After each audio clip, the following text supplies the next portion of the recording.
very conveniently. And in next year's budget, we're proposing to invest $2.9 million to purchase EVs and invest in electric vehicle infrastructure.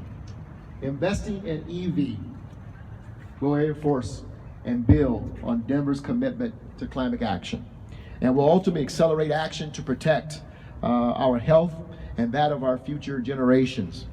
With the right policies and investments today, Denver can reduce climate pollution and build healthy communities that are resilient in the face of climate risks. And we know how important that is. In fact, that it's September 19th and it feels like it's over 90 degrees right now. And so I want to thank you all for being here. Thank you, as Mike pointed out, to all of the participating dealers with EVs. And Governor, as I bring you to the podium, I want to share with you that an Uber picked me up in San Diego not too long ago. It was a Tesla EV, of course, and it was one with the butterfly doors, pretty cool. But it was also autonomous. And while we rode on the highway, the driver put the autonomous vehicle mechanism in drive. It works, thankfully.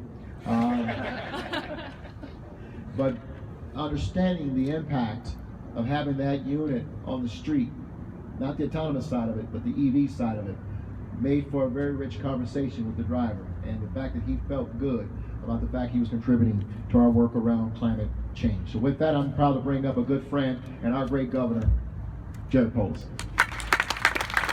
Thank you, Mayor. I'm so proud of Coloradans for really embracing the future around electric vehicles. We're one of the highest percentages of every state. And it's simply a smart buying decision. It saves you money on operating. Can you imagine not having to pay for gas? Well, those who are driving electric vehicles today don't have to do that. The costs are low. You can get into electric vehicles, brand new one, $14,000 or so. So if you're looking to buy a new vehicle in the foreseeable future, look at those opportunities, look at those promotions. Consider an electric vehicle for better performance to save you money. They're also a lot quieter as well, another advantage. You know, as my first executive order as governor of Colorado, we really wanted to target our state's air pollution. We've had a number of ozone non-attainment days, smog in the Denver metro area. We're addressing all aspects of that. Of course, the utility grid, renewable energy, extraction industry, better practices. But yes, automobiles are one of those. And my very first executive order as governor supported a transition to zero-emission vehicles. We've already made great progress. We adopted a zero-emission vehicle standard to reduce air pollution. We also negotiated with the industry to come out with the automobile manufacturers and supporting manufacturers of 99% of vehicles sold in Colorado to bring more choices to Colorado consumers, which is what this is all about. And today, my administration is announcing that we're finalizing the spending plan for the remainder of our state's $68.7 million portion of the national Volkswagen settlement, about $48 million, electric public transportation buses, school buses, and charging infrastructure. So again, helping transportation districts and municipalities save operating costs with electric buses, helping school districts save money on transportation with electric buses, and yes, the charging infrastructure so that many of those who you see today will be able to operate their vehicles anywhere in the state. Now, unfortunately, not everyone recognizes the important economic and environmental benefits of electric vehicles. And unfortunately, Washington, D.C. bureaucrats and lawyers and special interests are trying to get in the way of Colorado consumers who want to use electric vehicles. I'm standing here to tell you that we're not going to let Washington, D.C. bureaucrats tell Coloradans what to buy. Rather than infringing on states' rights, the Trump administration should be working with us on solutions to an issue that has a long history of bipartisan consensus and industry to support, most importantly, demand in the marketplace because it's a superior value proposition that is the future.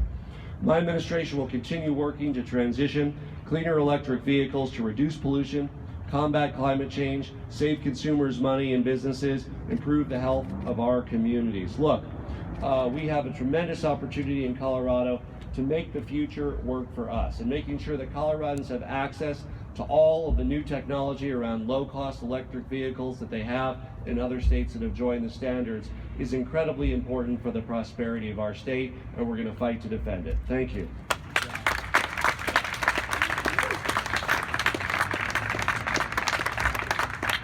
Thank you, Mr. Governor. I want to thank you again, everyone, for coming out today. Please stick around. It's going to be a great event. We have dealerships offering test drives: Nissan, Kia, BMW, Tesla, Green Eyed Motors, Chevy. We even have a hydrogen vehicle from Toyota, and there's electric bikes. So it's going to be a great event, so please stick around. Thank you very much so much for being here today. Thank you, Governor. Have a good day.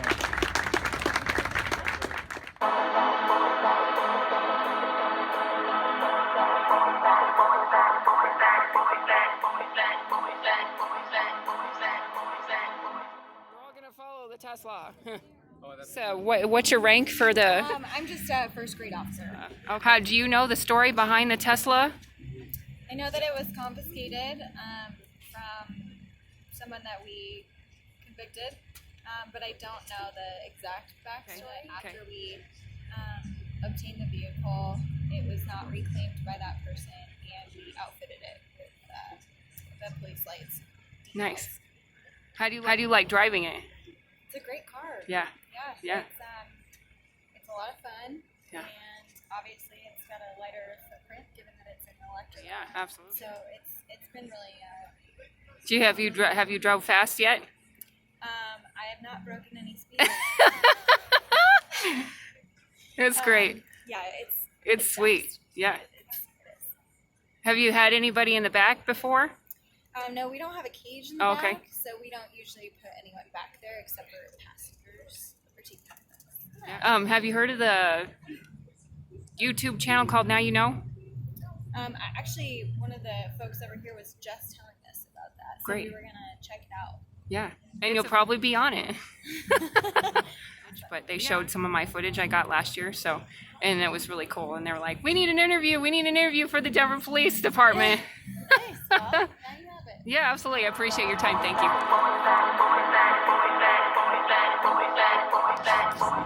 See this little car, that little silver one? They'll let you drive. Oh, I know this is. Yeah, it's a good test drive. But I mean, we're here, I think it's the show runs till what, 1:30? I think said 2, but we'll see how busy it is. And so you can look up, see, the problem people have, the older generation, that they remember the Chevrolet. I'm gonna do it.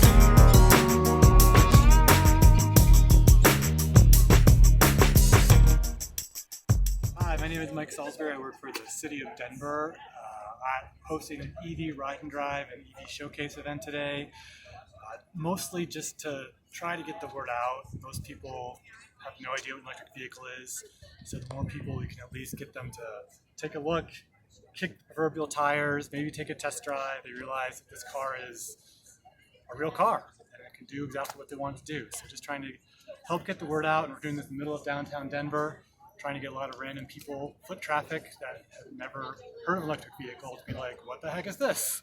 And I don't know, so far I think we got a pretty good turnout today. So what is the end result? What are you looking for? All this hard work and all this resources, what's the end result? What do you want to see in 5 years? What do you want it to be? 5 years, I want, the city has a goal to have 15% of all vehicles in the city be electric by 2025, which is really ambitious. But we need to do this. We need to have lots of events like this. We need to keep on getting more charging stations out there. The end goal is getting more EVs on the road and reducing our climate and greenhouse gas emissions so that we can actually live in this world. Is the city of Denver trying to partner with other cities around the metro area? Yeah, we work pretty well. We have pretty close contact with work with the state a lot, regional bodies, other cities. I talk to them a lot about what they're doing, trying to figure out, how we can learn from each other about, best practices, about policies, putting charging stations in, all that kind of thing. So yeah, definitely trying to collaborate. We don't need to reinvent the wheel. So what is the city doing on the things that they have control, like buses and RTD, the regional transportation district? I know the 16th Street Mall bus goes up and down. That's electric. That's electric, yeah. So why aren't we doing all the buses in the city electric, even the school buses? Okay, so first of all, the City of Denver does not have any control over RTD. or Denver Public Schools. Okay. So that's their own agency. We partner with them. I talk a lot with RTD. We talk a lot with DPS. RTD had just bought some more electric buses. They're going to be doing more electric buses into service. We're doing weird policy things. So like, it ends up electric buses for RTD, they're actually paying more for electricity than they were for diesel because of electric rate structures, and we get very wonky very quickly here. So we're actually working with Excel and the Public Utilities Commission to get new electric rate structures in place. So when RTD charges their buses, they actually get the benefits of cheap electricity. And that's going to make a big difference for them, so when they could go buy more buses and actually see those fuel savings as opposed to paying more. DPS, I know, is really interested. We're going to try to start, I think this year, they're going to buy their first electric buses, school buses. So we're helping with them out with that. Like they're kind of delving into this in a very adventuresome way and trying to figure out, okay, electric school buses, what does that mean? So we're helping them as best we can, trying to understand what that looks like. But because when they do vehicle to grid, the school buses charge up at night at 4 cents per kilowatt. Yeah. And then when they're parked during the school day, they can sell up, the DPS can sell it back to the grid and make money. Right, that's the long-term vision, is that they're going to have these big batteries, especially with school buses who don't sit around a lot during the day. Right. So I think that's the long-term vision, and people are trying to look at that. I think some of like the California utilities are like doing pilot programs with school buses and things like that to try to figure out how that's going to work with their grid. Okay, so in 10 years, what's your plan for 10 years? 10 years is way far away. 2030. 2030. I think about electric vehicles is that I feel like every 2 to 3 years you kind of just have to like refresh all your knowledge.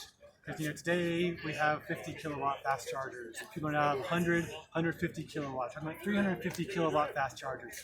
So they're talking about those kind of power and like that kind of changes the whole experience. The batteries are getting bigger, and the batteries getting cheaper. So like where the market's going in like 3 years, much less 10 years, people always spend a lot of time and money trying to figure that out. I just keep on pushing. You gotta have more charging stations. People have to be able to charge at home easily, for the most part. If you can't charge at home, multifamily. So we're working on city building codes. Again, getting into the weeds of policy, but requiring new construction, new multifamily buildings to have kind of come pre-wired for EV charging. So that if you live in an apartment, your plug's right there. So you don't have to go to your landlord and be like, what does it cost to put in a charging station? The landlord's like, why would I spend money on a tenant who might not be there in a year?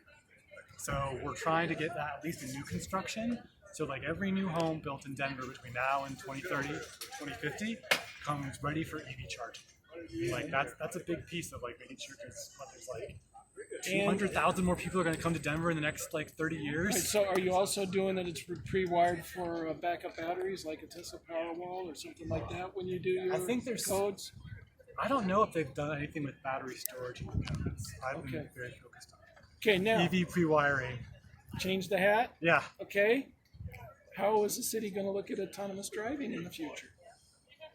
Well, that's another one of those things. Like, how many years away is that? People have been saying 2 years for a few years now, and it seems on being pushed back a little bit. And I think there's going to be we're a long ways away from mass market fully autonomous vehicles. I think you see like Tesla today have a lot of the capabilities on them, but getting to the point where the average vehicle for sale is going to be fully autonomous or capable of full autonomy.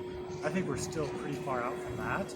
I think so. From the city viewpoint, our goal, it's kind of very beginning stages, but I think we want to think through how do we make sure that autonomous vehicles just don't become empty taxi cabs driving around. Uber and Lyft spend a lot of time with just the driver.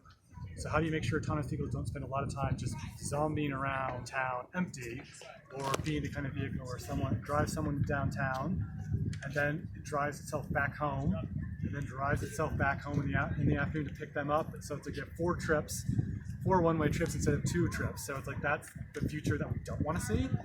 That obviously gets at all of our congestion and too many cars on the road challenges. So we're trying to think through that on kind of a big policy level. But I think we're still a little ways away. Now you know.